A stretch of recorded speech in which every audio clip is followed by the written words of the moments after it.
Muita paz a todos. É mais alto, né? Você vai falar mais alto, a né? gente que não é muito alto, quando sobe assim, fica se achando, né? Bom, nós vamos falar nesta noite de um tema que eu coloquei ele como subtítulo: escrever e reescrever a história da nossa vida. Isto está baseado no capítulo 4 do Evangelho segundo o Espiritismo, que é nascer de novo.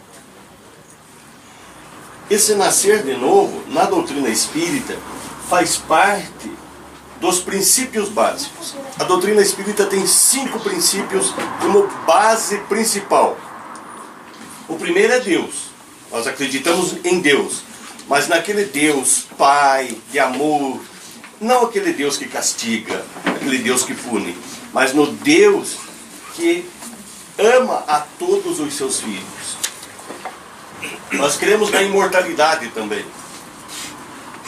A doutrina espírita, a base dela já começou com os espíritos vindo e trazendo orientações para nós. Então, a imortalidade tinha que ser princípio básico. Nós acreditamos que vamos continuar existindo para toda a eternidade agora. Uma vez criados, jamais deixamos de existir. Então, esse é um princípio básico da doutrina espírita. Outro princípio é o da reencarnação, o de nascer de novo. E é sobre esse princípio que nós vamos falar essa noite. Outro princípio seria a mediunidade.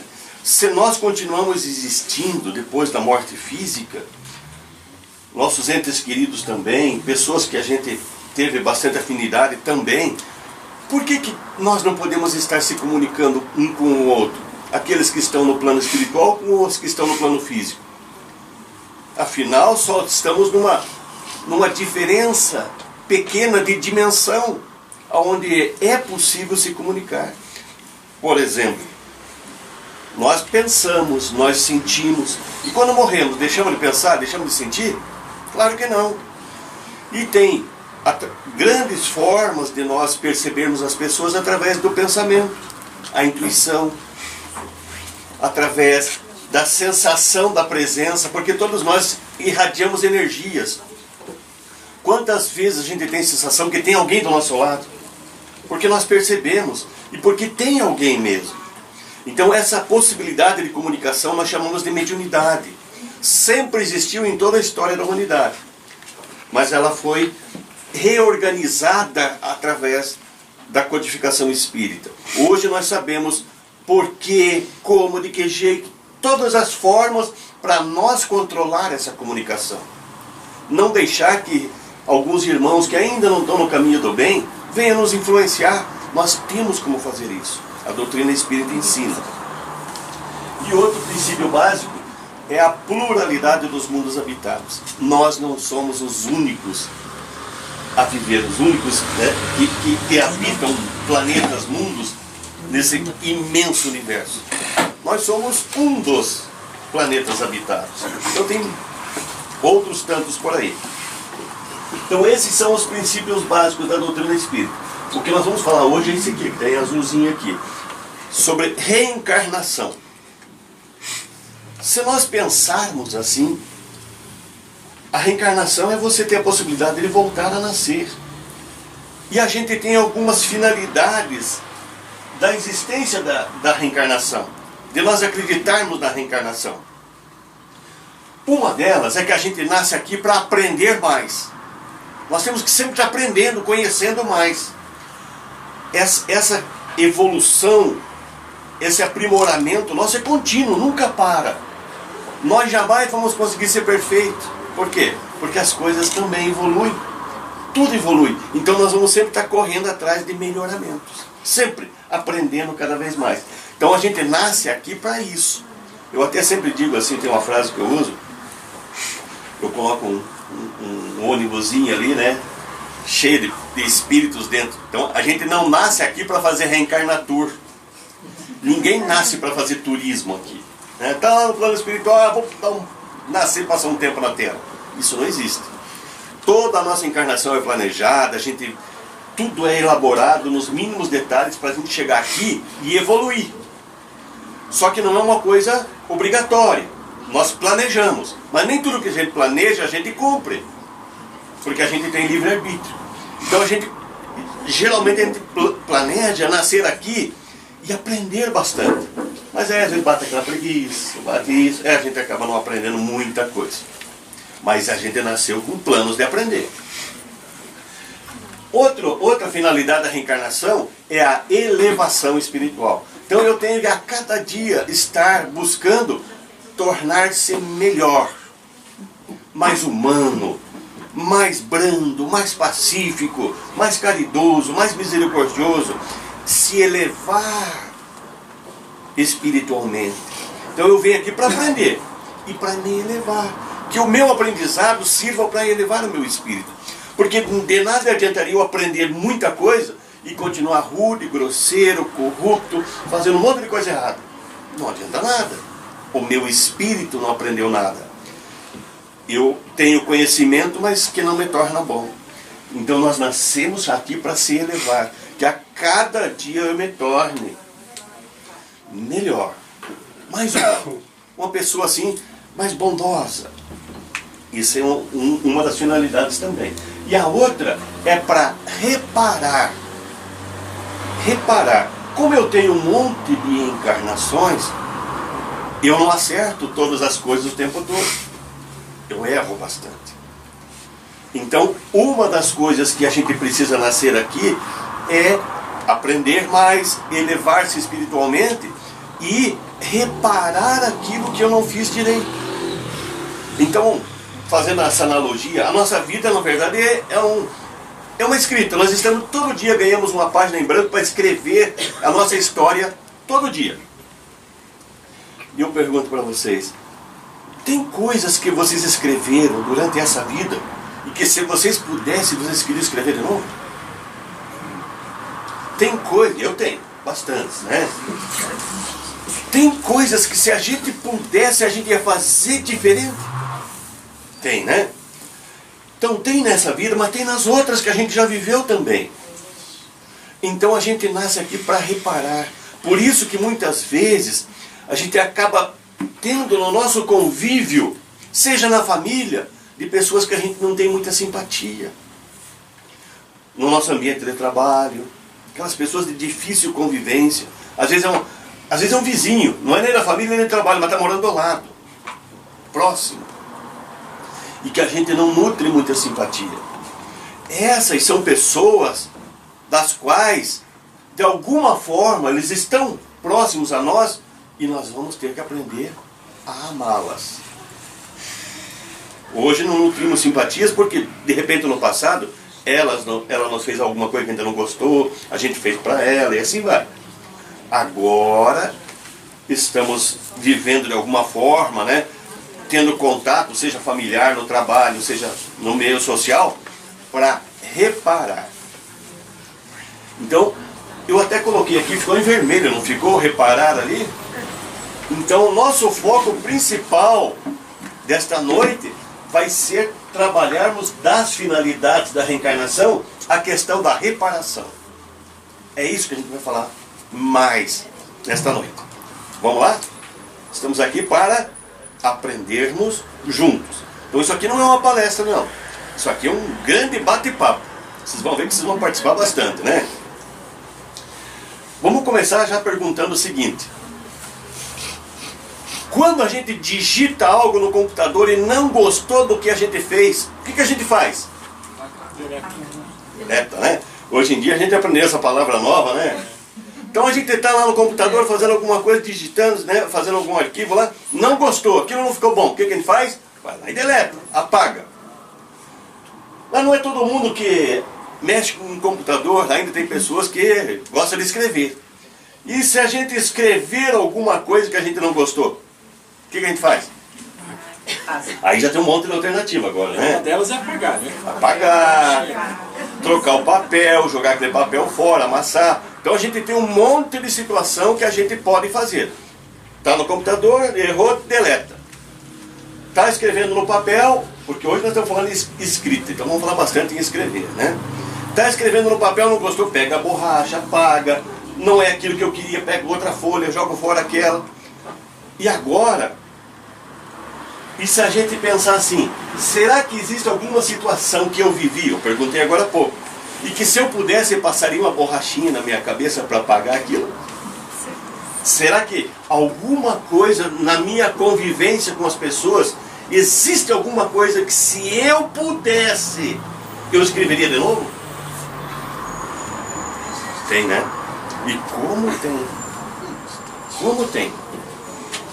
E aí vem uma coisa agora complicada, né? Porque a nossa mente é diferente do computador. Eu não consigo entrar na minha mente e deletar o que eu fiz. Quantas coisas que a gente fez ao longo da vida, e tem coisas lá atrás que a gente pensa assim, nossa, aquilo lá tem 15, 20 anos e eu ainda lembro do erro que eu cometi. Não é assim? Então, a nossa mente não é um computador, e a nossa mente não é um papel também, para que eu possa apagar, jogar fora. O que eu fiz não pode ser apagado. Nós não podemos apagar a nossa história.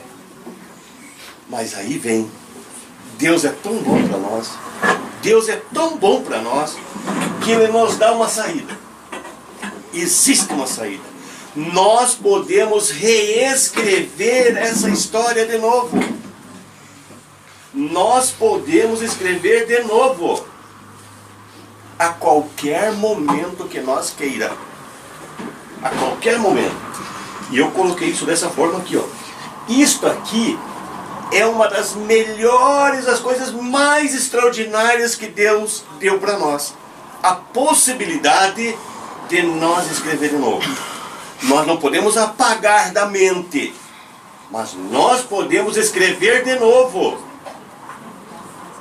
Isso é muito importante, porque o quanta amargura, quanto arrependimento, às vezes alguma coisa causa para nós na vida. Quantas pessoas que cometeram certos atos e que hoje isso faz elas sofrer, mas faz sofrer muito. Quase que trava a vida dessa pessoa, porque aquilo ali está importunando ela a vida inteira. E aí Deus vem e dá para nós uma chance. Por que que você não escreve de novo? Por que que você não vai lá e refaz de novo? E sabe como é que é o nome da canetinha que a gente pega para escrever de novo? Perdão. À medida que eu deixo de ficar angustiado, amargurado, e devemos lembrar o seguinte: esses sentimentos de tristeza, angústia, remorso, nos adoecem, causam uma doença grave em nós. Isso é provado pela ciência, não tem nada de religião nesse momento que eu estou falando. Inclusive agora está havendo nas grandes universidades europeias, americanas, a terapia do perdão. A pessoa vai para o hospital, mas ela tem, além do tratamento médico, ela tem o tratamento psicológico. Porque eles descobriram, os médicos descobriram, que se a pessoa vai lá, porque ela ficou doente por causa de uma amargura, que leva à depressão, uma tristeza profunda, que leva à depressão. E se a pessoa vai lá, daí doente, para o hospital, e mantém esses sentimentos negativos, ela leva muito mais tempo para se curar do que uma pessoa que não tem sentimentos negativos. Isso é provado, né, em tantos lugares. Então, hoje, a pessoa vai para o tratamento médico, mas tem psicólogo para conversar com ela, para ver o que levou ela a ter aquela doença. E quando descobre que é problema de uma escrita errada, que escreveu errado em algum momento da vida, eles tentam trabalhar muito a cabeça daquela pessoa para que ela mude, para que ela perdoe. E a pessoa que consegue perdoar sara muito mais rápido, se cura muito mais rápido. Então isso é ou não é extraordinário? Isso é fantástico, É uma das melhores coisas que Deus podia dar para nós. E é tão bom que eu sei que um monte de você está pensando assim agora, né? Quando que eu começo? E é essa questão aqui. Quando que nós podemos reescrever a história da nossa vida? Quando? Não, agora? É, quando? E eu coloco aqui, como tem na doutrina espírita, que existem dois momentos para nós escrever. O primeiro é agora. É isso mesmo, é o agora. É começar a reescrever a história da nossa vida agora. Mas para isso nós precisamos do perdão, da tolerância, da compreensão.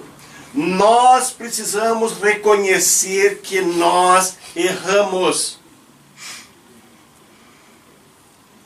Ah, mas não fui eu que errei, foi o outro. Ele errou em me ofender, em fazer o que ele quis fazer. Mas eu errei em assimilar aquilo que ele fez para dentro de mim. Então nós erramos. E precisamos evidenciar que queremos reparar. Esse é o primeiro. É agora. Nós temos muitas coisas nessa vida, nessa encarnação, que nós podemos corrigir agora.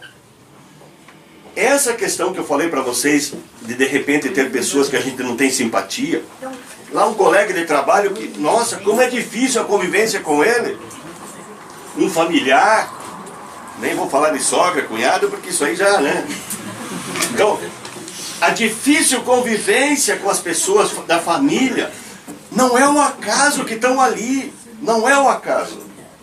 Precisa que nós, na verdade, escreva uma nova vida com elas.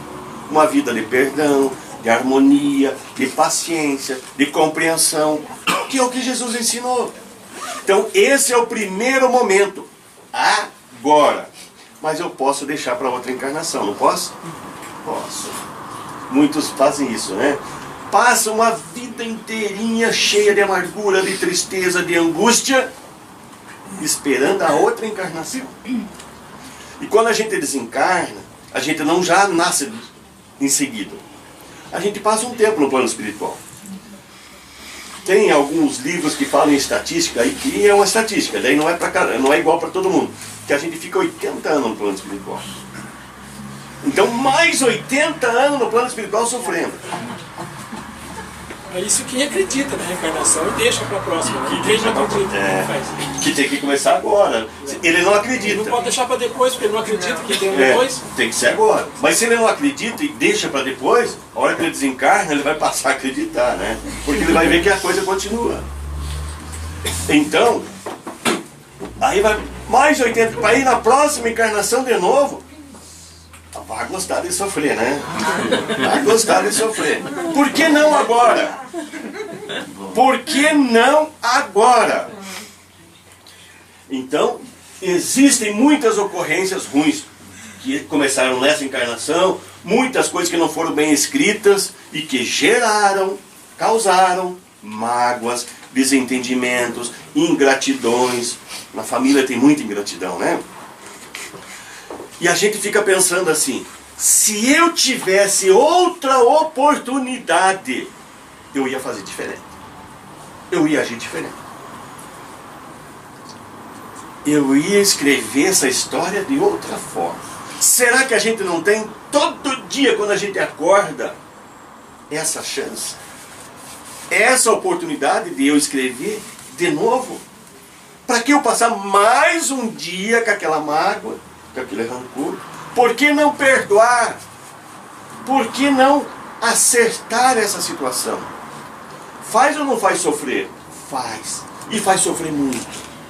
Por isso, eu coloquei aqui, coloquei um carimbo ali de urgente. Vamos aproveitar a oportunidade que Deus está nos dando. E urgentemente, isso é urgente. Todo dia eu tenho que escrever a minha história. Mas eu posso reescrever a história anterior também. Para que eu deixe de sofrer. Quantos que ficam assim, ó, presos, anos e anos, uma encarnação inteira. É como fosse essa bolinha ali, né? Presa a uma corrente ali, e que está nos aprisionando a sentimentos que nos fazem mal. Causam mal para nós. Para quê? Para quê? Tudo isso em nome do que a gente chama de orgulho. Orgulho. Porque se a gente... Jesus ensinou nós a ser orgulhosos? Não, ensinou nós que nós devíamos ser humildes. Porque se nós formos humildes e buscar se reconciliar, nós podemos deixar de sofrer, deixar de ficar preso assim. Alguns devem estar pensando assim, mas o Edevaldo não conhece a tal pessoa que eu tenho, né, que eu entreguei. Senão ele não falava isso. Se ele conhecesse, ele não falaria isso. Carne de pescoço. Né? Ele precisa conhecer para entender, né? Mas realmente, eu não conheço. Mas Deus conhece. Deus conhece. E Deus não iria permitir que essa pessoa fosse viver ao nosso lado se nós não tivéssemos a capacidade de perdoá-la. Vocês já viram a frase que diz assim, que Deus não coloca fardos pesados em ombros fracos? Jamais iria acontecer um fato ao nosso caminho que nós não tivéssemos capacidade, condições de resolver. Deus é Pai, Deus é amor. Se esses que vocês acham que é pesado, imagina aqueles que Ele nem pôs perto de nós ainda, né? Porque com certeza deve ter uns piores do que esses. Mas nós vamos resolver tudo isso na nossa caminhada. Esses que estão ao nosso lado é os que nós já podemos resolver. Que nós já temos condição de resolver. Por isso, né, pela reencarnação, quis Deus que aqueles espíritos que necessitam, né, de entendimento uns dos outros, se coloquem novamente juntos, em contato de alguma forma. E aí, a gente vamos colocar assim, isso é uma oportunidade. É uma oportunidade que nós temos de reparar os danos. Danos recíprocos. Vamos lembrar. Se o outro, nós não temos simpatia com aquele que é difícil de convivência, com certeza ele também não tem com a gente. Então nós temos que facilitar. Nós somos cristãos. Nós somos cristãos. Isso me faz lembrar uma passagem do apóstolo Bartolomeu, que foi reclamar para Jesus dos parentes dele, que tinha muita confusão na família, muita desunião. E aí Jesus disse para ele: Bartolomeu, isso é falta de amor. Quando as pessoas têm amor uma pelas outras, isso não... Quando a pessoa quer realmente resolver, isso não tem problema. E quem de nós que não quer ser discípulo de Jesus? Ergue a mão quem não quer. Bom, ninguém ergue a mão porque todo mundo quer, né? Então, Jesus disse: meus discípulos serão reconhecidos por muitos se amarem. Jesus disse isso. Então, nós não somos discípulos, não queremos ser cristãos. Então, a primeira coisa que nós temos que fazer é amar a nós, não guardando sentimentos que venham fazer nós a sofrer, não guardando sentimentos que venham gerar doença em nós. Isso é se amar. E aí amar ao próximo, principalmente aqueles que a gente tem dificuldade de convivência, principalmente, porque esses é que a gente tem que resolver questões que estão pendentes. Aqueles que a gente se dá bem, aquele é mais fácil de nós amarmos, porque a gente já está tudo resolvido na nossa relação. Mas aonde que exige de nós mais cuidado, mais esforço? Com aqueles que está mais... Hoje está complicado. Então eu já resolvi para vocês o quando. Ou é agora, ou ou é na outra encarnação, ou na outra, mas tenho certeza Ninguém vai conquistar a paz de espírito sem se resolver com todos os que estão ao seu caminho. Isso é certo. Seja agora, seja depois, mas um dia vai ter que chegar a vez de nós se acertar, de conversar e amar, se amar, né? Então, por que não agora? Para que deixar esses sentimentos tomar conta de nós, nos alcançar, esses sentimentos que nos fazem sofrer? Ou eu estou errado, que não faz sofrer? Faz, e muito. Por isso, agora vamos tentar resolver essa questão. Ou quando a gente já... O melhor é agora. Como? Como que eu posso resolver isso? E aí, nós vamos buscar lá no livro dos Espíritos. Tem uma questão, a 886, a pergunta 886. Kardec perguntou para os Espíritos: qual que é o verdadeiro sentido do amor e da caridade? E tem um complemento ali de como que Jesus entendia o amor e a caridade. E aí nós temos que lembrar que quando Jesus se referia sempre à caridade, ele não se referia à caridade da doação, de dar coisas. Existem muitos irmãos por aí que estão precisando de pão, de agasalho, e é importante que nós ajudem eles. Mas a caridade verdadeira, a caridade maior que eu posso fazer por alguém é amar. É amar a pessoa. Porque a caridade de eu matar a fome de alguém, eu estou matando a fome dele. Mas se eu amasse esse que está com fome, eu faria muito mais do que dar um pão, do que dar um agasalho. Tenho certeza disso. Amar, eu tenho que amar. Esse é o verdadeiro sentido da caridade.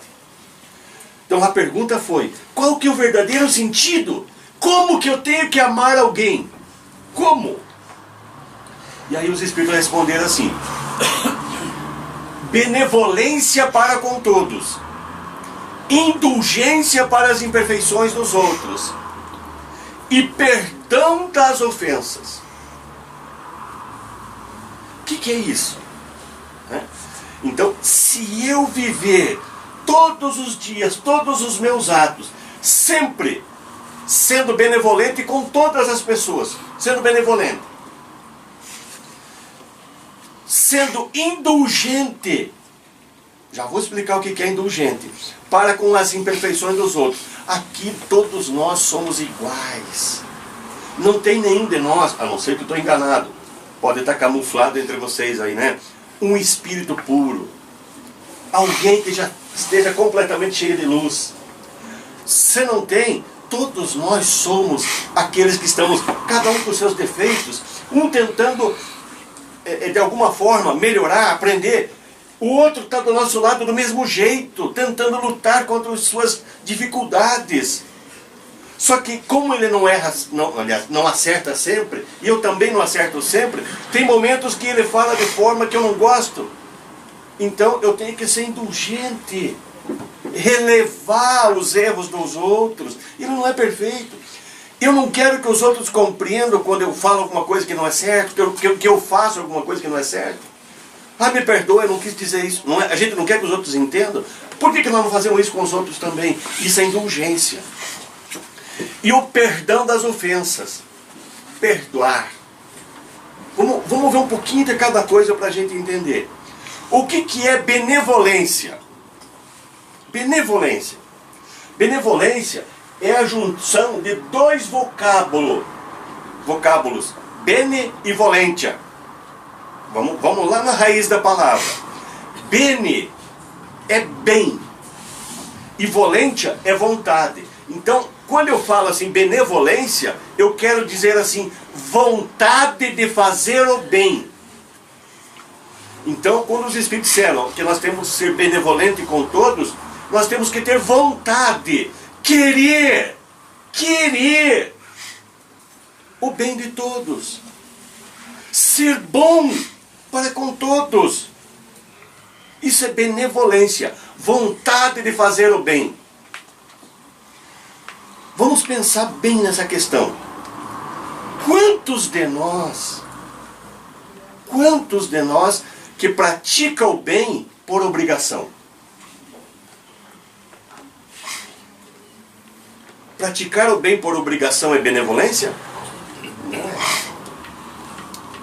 Quantos de nós espíritas dizem assim: eu vou te perdoar, eu vou relevar o que você fez, para que na outra encarnação você não volte comigo, né?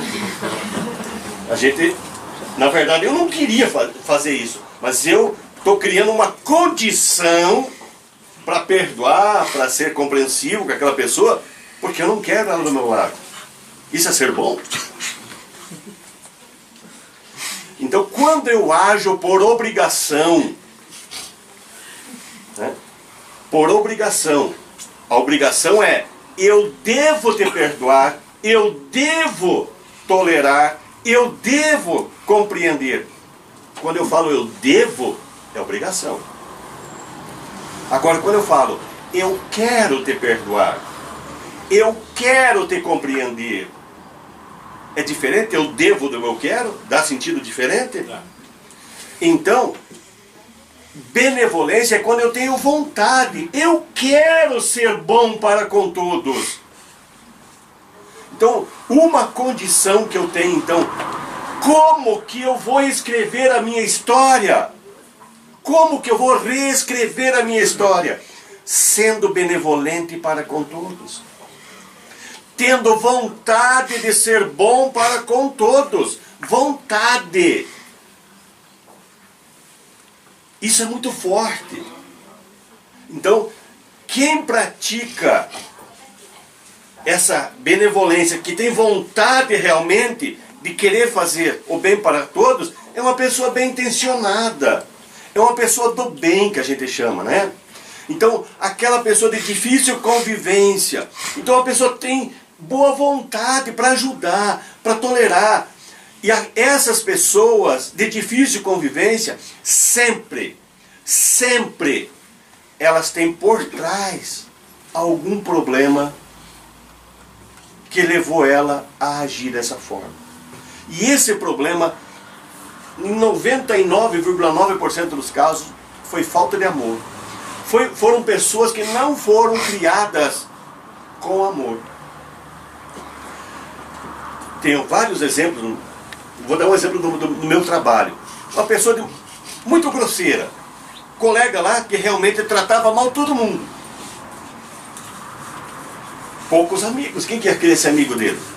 E ele tratava mal a todos. Era aquela pessoa ríspida no falar, no resolver as coisas. Ele não pensava em ninguém. Ele era grosseiro. Conseguiram imaginar? Já tentei dar ênfase ali, né? Bom, essa pessoa, quando eu tinha contato com ela, ela era grosseira. E eu agia como estamos aqui, ó. Eu tinha boa vontade para ajudar ele. Então, ele era grosseiro. E eu falava com afeto. Eu falava para ele de forma que ele entendesse que eu não retribuía a ele da mesma forma que ele fazia comigo. Eu colocava amor no que eu falava para ele. E ele passou um tempo, ele começou a sentir isso. E aí ele veja como que é. Ele perguntou por que eu tratava bem ele, se ele me tratava mal. Ele era consciente disso. Eu falei, você é um irmão. Eu aprendi que eu devo amar a todos, principalmente os que me tratam mal. E aí ele queria que eu contasse mais da doutrina espírita para ele, né? E ele foi aprendendo, e aí a gente acabou se tornando amigo. E quando a gente se torna amigo, ele abre mais o coração para os amigos, né? E ele abriu o coração dele. Aí ele contou que teve uma infância muito difícil, que os pais eram pobres e não podiam criar todos os filhos, então distribuíram entre os parentes. E ele foi ser criado com a tia. Jamais, né, por mais que tenha boa vontade, ele teve o mesmo tratamento que os primos. Então ele foi criado meio à margem daquela família. Sofreu muito. Então ele não teve amor. Lutou muito para estudar e chegar onde chegou. Então era uma pessoa que era carente de amor. E quando eu comecei a tratar ele bem, ele sentiu pela primeira vez assim que alguém estava amando ele. E aí ele começou a mudar, começou a aprender, a estudar. Dei um livro, dei outro livro. E ele transformou-se numa pessoa de paz, uma pessoa agradável. Todo mundo começou a ser amigo dele. Por quê? Então, se vocês têm alguém que é de difícil convivência, tenho certeza que por trás é um irmão, é alguém que está, quando ele age de forma grosseira, é como se fosse um alarme, uma luz piscando. Me ajudem, alguém me ouça. Que daí, quando a gente daí se aproxima e começa a fazer isso por essa pessoa, sem cobrar, sem nada, realmente por querer ser bom, nós mudamos essa pessoa. Por isso que Deus colocou ela do nosso lado. Porque na encarnação passada, ou mesmo nessa encarnação, nós era igual a ele. E aí, quando dois começam a agir errado, tem atrito. E se isso foi da encarnação passada, não foi dessa, porque a gente não se lembra de nada, tenho certeza que ele está ali do nosso lado para nós escrever uma história nova. Com esse colega, eu escrevi ou não escrevi uma história nova? Com certeza. Esse caso está resolvido. E assim fomos, quantos e quantos na nossa vida vai aparecendo. Agora, se aí tem um problema ali, aí eu quero transferência de outra área, porque eu não quero ficar com esse aqui do meu lado. Eu não resolvi, me afastei. E assim é com o parente, com o vizinho também. Então, quando estamos falando de benevolência, estamos falando de vontade de fazer o bem, querer fazer o bem. É isso que nós precisamos, querer. Aí está dentro de nós. Ah, mas é difícil. Não é. Vocês já viram aquelas frases assim, eu posso, né? Tudo posso quando quero. Quando a gente quer, a gente pode tudo. Mas a gente tem que querer. Tem que ir atrás para resolver. Então, benevolência. Ficou claro? Todo mundo entendeu? Então, benevolência para com todos. Se eu agir tendo vontade de fazer o bem com todas as pessoas, eu estou escrevendo uma história muito bonita para com todas as pessoas. Indulgência. O que é indulgência? Também é a união de dois vocábulos. In e dulcere. In é dentro. E dulcere é doçura. Então, indulgência é ser doce por dentro. Vocês já viram falar em pessoa amarga? O que é uma pessoa amarga? Pessoa que tem amargura. O que é? É uma pessoa azeda, né? Aquela pessoa assim que tudo para ela não presta. E o que é uma pessoa doce por dentro? O que é uma pessoa doce por dentro, né? Ser doce por dentro, o que é? Por isso que está ali. Nós temos que usar da indulgência para com as imperfeições alheias.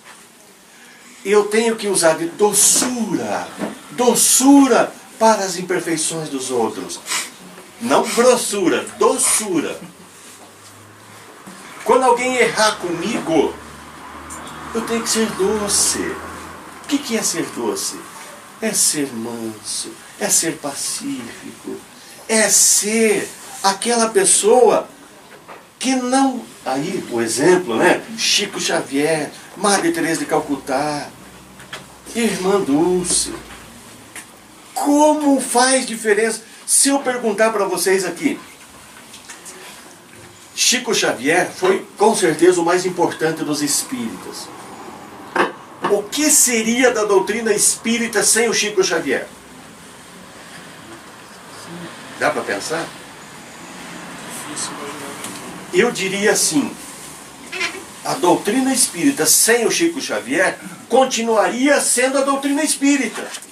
Continuaria sendo. Mas a doutrina com o Chico ficou muito melhor, né? Ficou muito melhor.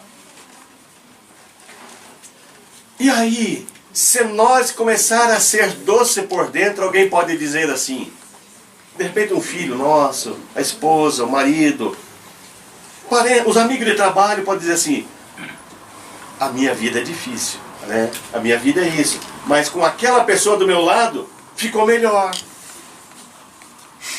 Com esse pai que eu tenho, ficou melhor.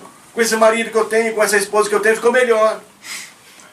Porque a pessoa que age com doçura se torna uma pessoa...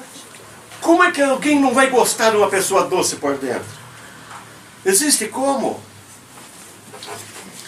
E se eu agir com doçura para com todas as pessoas, se eu agir de forma sempre compreendendo, sempre agindo de forma tolerante, paciente, com todas as pessoas, eu vou estar escrevendo uma história de amor.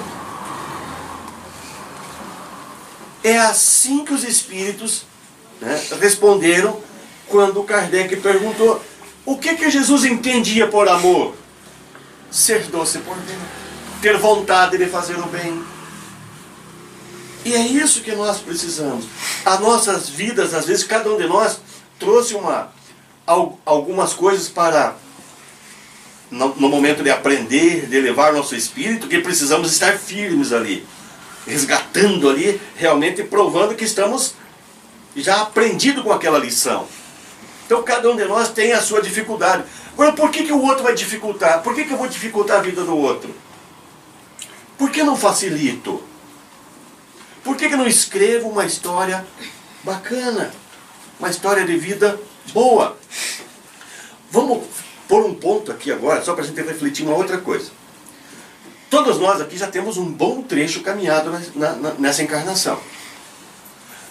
Nós escrevemos um livro. Vamos supor que alguém pegou a nossa história de vida, cada um de nós, e escreveu um livro sobre a nossa vida. Do que seria o livro da minha vida? Cada um pensa. O que seria o livro da vida de cada um de vocês? Um livro de aventura, de amor, de drama, de revolta. O que seria o livro que nós escrevemos até hoje? Será que o nosso livro ia servir para alguém comprar e se espelhar? Isso aqui sim é um livro que tem muita coisa boa para mim aprender. É isso? Vocês comprariam o livro da vida de vocês?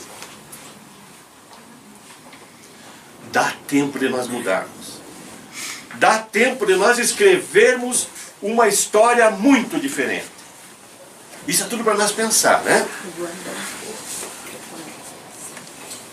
E aí, nós chegamos no perdão. O perdão também é a junção de dois vocábulos. Per e donare. Per é além. E donare é doar. Então, quando a gente fala perdão, o conceito verdadeiro do perdão é dar algo mais. Então, quando alguém nos magoa, nós temos que esquecer aquilo. Isso é perdoar. Então, não colocar isso para dentro de nós. É realmente compreender, é ser generoso com aquela pessoa. É agir com misericórdia. O que é misericórdia? Misericórdia também é a união de duas palavras, miséria e coração. Córdia é coração. Então eu agir com o coração perante a miséria do outro. Mas não é a miséria material, é a miséria moral. Se o outro me ofendeu, se o outro disse coisas que eu não gostei, eu tenho que agir com misericórdia. Ele é uma pessoa que tem miséria moral. Ele ainda precisa de ajuda. Alguém que ampare ele com amor. Então, eu com o coração, misericórdia, eu vou agir com o coração, entendendo a miséria, a falta ainda de sentimentos bons que aquela pessoa tem. Isso é misericórdia. Então quando a gente fala assim, eu vou te perdoar, é esquecer, não considerar a ofensa, e aí vem agora, e fazer mais, é dar algo mais. O que é o dar algo mais? Eu vou te perdoar, então eu vou relevar a ofensa que você me fez e fazer mais. Esse fazer mais é, e vou amar você. Eu vou te amar. Por mais que você me ofendeu, você está precisando é de amor. Porque você tem miséria de sentimentos bons. Então eu tenho que te ajudar. Então eu vou compreender. Vou relevar a agressão que você me fez, com palavras, da forma que for. E vou amar. Vou fazer mais. Não guardar nenhum resquício de sentimento para dentro de nós. Dá para compreender isso? O perdão dessa forma? Tem muita gente que acha perdão, conforme está na palavra, uma perda grande. Por isso chama perdão. Então, todo o mal que o outro me fez, eu tive uma perda enorme. Fui ofendido. Não é essa a ideia. O perdão não é de perda. Ele é a junção de dois vocábulos que quer dizer: eu tenho que agir com generosidade e fazer mais. Esse é o sentido do perdão que Jesus se referia. Vamos pegar um exemplo. Exemplo geralmente facilita, né? Vamos supor que a gente era jovem.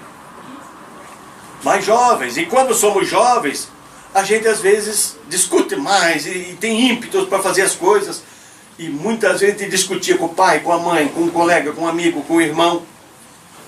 E nesse ímpeto, muitas vezes, a gente pode ofender o outro. Então vamos supor que a gente ofendeu pessoas, fomos agressivos, machucamos algumas pessoas. E quando é familiar, quando é da família, não fica mais marcado ainda? Fica mais marcado ainda. Então vamos supor que agora nós já se arrependemos. Agora nós já pegamos experiência na vida, entendemos muitas coisas. Então, agora nós já entendemos e nos arrependemos. Só que até hoje, nós não fomos pedir perdão. Para o pai, para a mãe, para o irmão, para o amigo. Das coisas que a gente disse sem pensar. E olha que nós estamos vivendo um momento que está muito fácil de arrumar inimizade. Vocês sabem do que eu estou falando, né? Então, vamos ter prudência. Ter prudência. Para que isso não venha depois ficar magoado para muito tempo. Vamos ter prudência na nossa fala. Cada um tem o direito, o livre-arbítrio, de estar do lado que quiser. Ninguém é obrigado a estar do mesmo lado que nós. Então vamos ter prudência, amor nesses momentos. E se nós não conseguimos pedir perdão até hoje, certamente que isso está marcado na história da nossa vida. E está causando em nós e na outra pessoa remorso, amargura, angústia. Como é que eu resolvo isso? Como é que eu resolveria isso? Primeiro passo para resolver isso, primeira coisa, vamos lembrar que quando nós éramos adolescentes, nós não tínhamos a visão que temos hoje. Nós não tínhamos o conhecimento que temos hoje. Não tínhamos noção que às vezes aquelas palavras grosseiras iam causar tanto mal em nosso pai, nossa mãe, irmão, amigos. E agora? Claro que se nós tivéssemos naquela época a informação que temos hoje, nós não ia ter falado aquilo. Se nós tivéssemos o conhecimento que temos hoje, nós não iríamos ter falado aquilo. Nós não faríamos aquilo. Nós não magoaríamos aquelas pessoas. Concordam? Ok.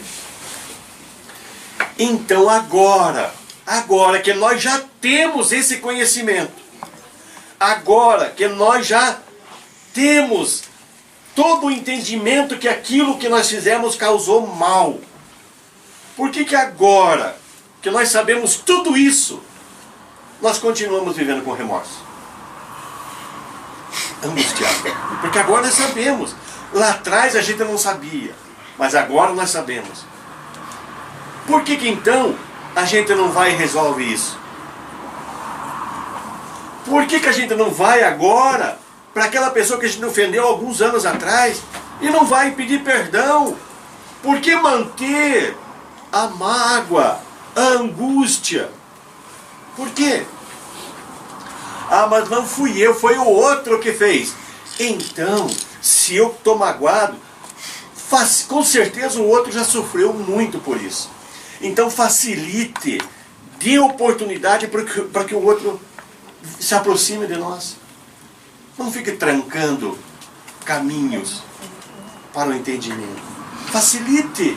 Foi o outro que te ofendeu e você é ofendido?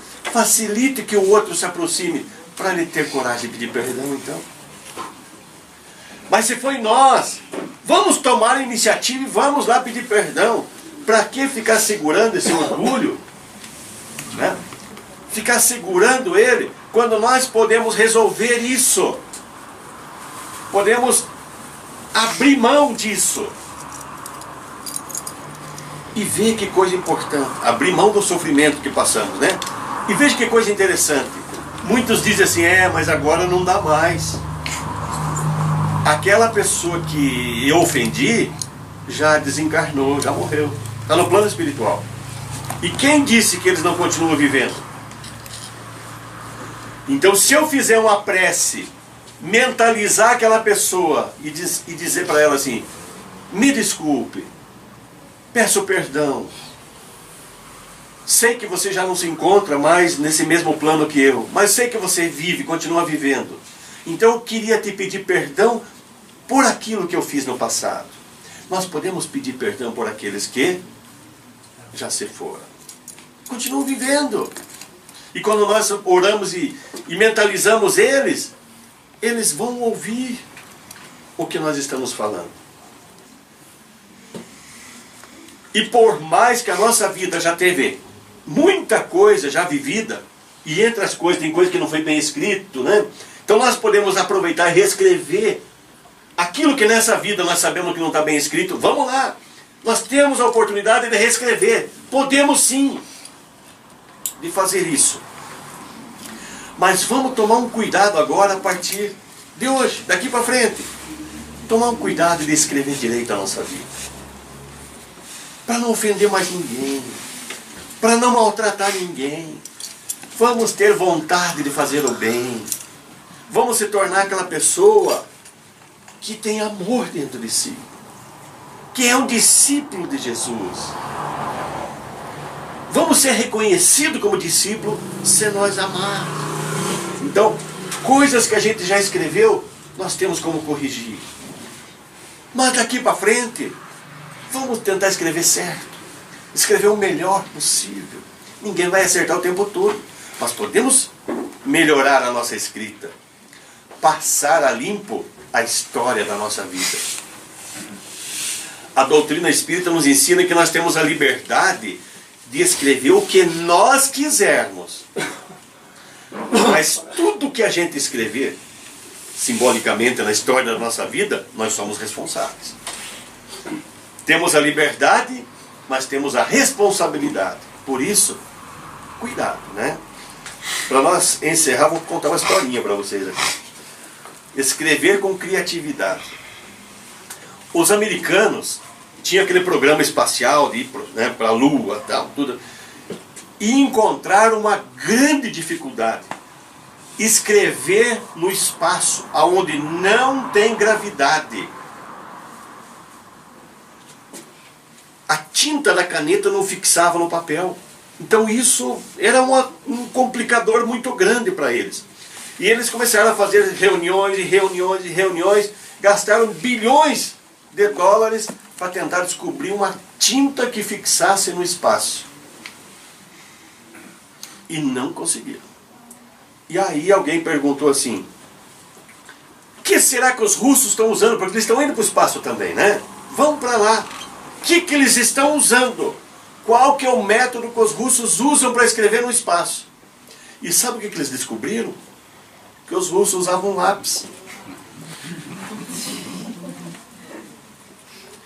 E o lápis fixava a tinta sem problema nenhum.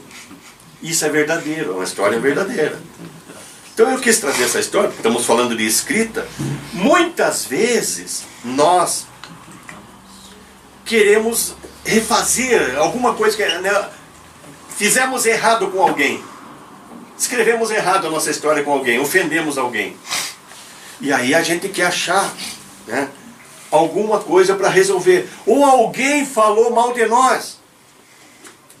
Alguém falou mal de nós. E aí a gente, né, como é que eu resolvo isso? Então, assim como os russos tiveram, né, a criatividade de usar lápis, se alguém falar mal de nós, a melhor coisa que a gente tem para fazer daquela pessoa é falar bem dela. Porque se nós tentar tirar satisfação, não vai piorar. Mas o dia que ela descobrir que nós estamos falando bem dela, e todo mundo tem defeitos e qualidade, vamos descobrir uma qualidade dela e passar a falar bem.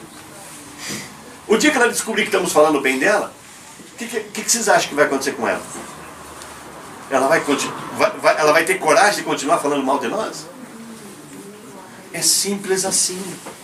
Temos que ter saída, ser criativos para resolver essa questão.